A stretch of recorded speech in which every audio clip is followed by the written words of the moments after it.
अस्सलाम वालेकुम रहमतुल्लाहि व बरकातहू। नाज़रीन, आप देख रहे हैं इत्तिहाद उर्दू टीवी में। हम आपके सामने सीनियर जर्नलिस्ट रफीक नूरी। आइए इत्तिहाद उर्दू टीवी के खबरनामे में आपका खैर मुक़द्दम है। आइए देखते हैं आज के खबरों की तफसीलात। नाज़रीन, अगर आपने अभी तक इत्तिहाद उर्दू टीवी को सब्सक्राइब नहीं किया है तो बराए करम सब्सक्राइब कर लें। तेलंगाना में इंटरमीडिएट इम्तिहानात के नतायज जारी कर दिए गए। सेक्रेटरी महकमा तालीम बी जनार्दन रेड्डी ने बोर्ड ऑफ इंटरमीडिएट के दफ्तर में नतायज जारी करने के बाद कहा है कि इंटर साल अव्वल 62.8% और साल दुवम में 65% उम्मीदवारों ने कामयाबी हासिल की।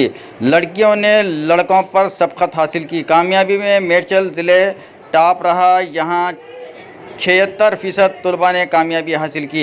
मेदक ज़िले का नाक़िस मुज़ाहरा रहा। इस ज़िले में 29% तलबा कामयाब हुए हैं।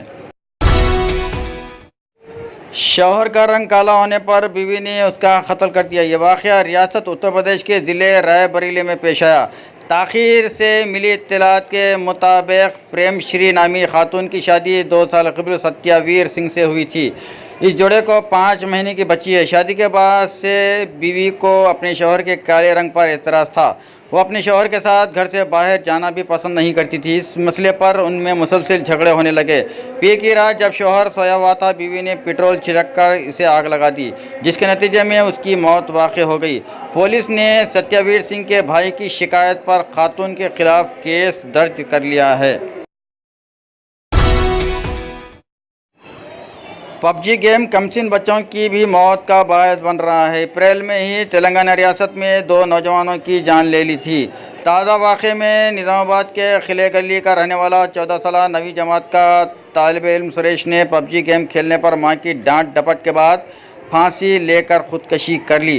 बताया गया है कि सुरेश 9वीं के इम्तिहानात लिखने के बाद घर में ही छुट्टियां गुजारने के दौरान पबजी गेम में मसरूफ़ रहने लगा। सुरेश को उसकी मां ने डांटा, जिस पर दिल बर्दाश्त होकर कमसिन ने अपनी आज सुबह खुदकशी कर ली। 3 अप्रैल को हैदराबाद के मलकाजगिरी में 10वीं जमात का तालिब इल्म भी मां की डांट डपट से खुदकशी कर ली थी।